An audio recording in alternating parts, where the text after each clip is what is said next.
Hi, I want to share a few concepts that have been coming up. Interestingly enough, this really solidified the other day when I was on my way to the studio, and I noticed some construction changes on one of the roads that I take.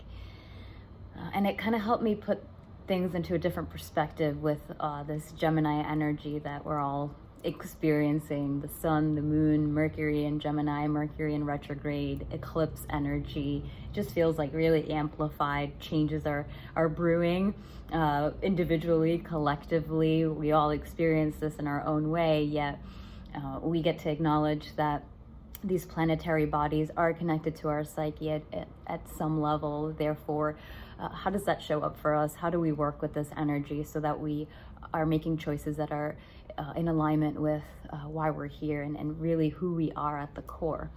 So I'm going through this construction, and I'm noticing that they've created a detour. They're building a new bridge and breaking down the old one. And it just reminded me of how sometimes change doesn't necessarily happen all at once, right? A lot of times we hear like, oh, you got to get rid of the old so you can make room for the new. And yes, there's truth to that.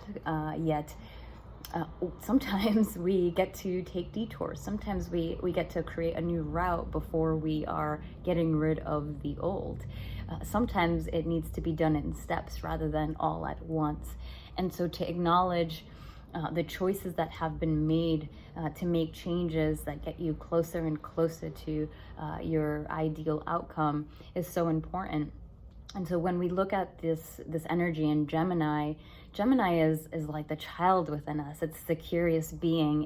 It's the energy within us that wants to learn, to know, and not necessarily to come to a conclusion or to like have this philosophical view on life, yet to know what our options are, to know that there's always more to explore and learn, and that we can stay neutral and when we find information. We can report it, we can share it. It's a lot of connection with communication.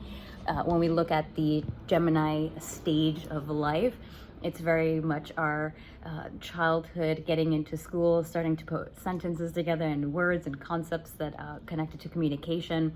So that's why when Mercury goes retrograde, a lot of times people are like, oh, like make sure you check your messages, so on and so forth, because the archetype of Mercury is a messenger. It's connected to our way of travel. That's why the construction really stood out, right? Because that would be Mercury energy, all getting shifted. And that's why we tend to experience more traffic stuff, and in an energy like Gemini, we can feel a lot of like impatience, or it's got to be fast. It's way to think of like a child. It's like it's got to be now.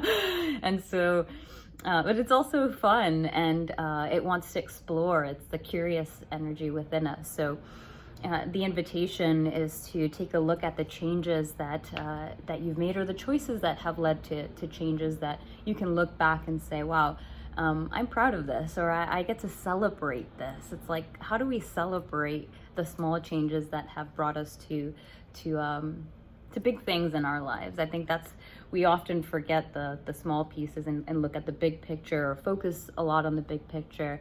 And so to take some time during this eclipse, new moon energy to celebrate your choices, celebrate the changes that you've made, and use this new I guess we can say soil, because we've got this summer energy also coming in to make choices that are more in alignment with who you are and why you're here, being aware of how you're communicating, how you're sharing, what you're learning. Are you tapping into your curious energy so that it's like more lively, and you can really take care of that inner child?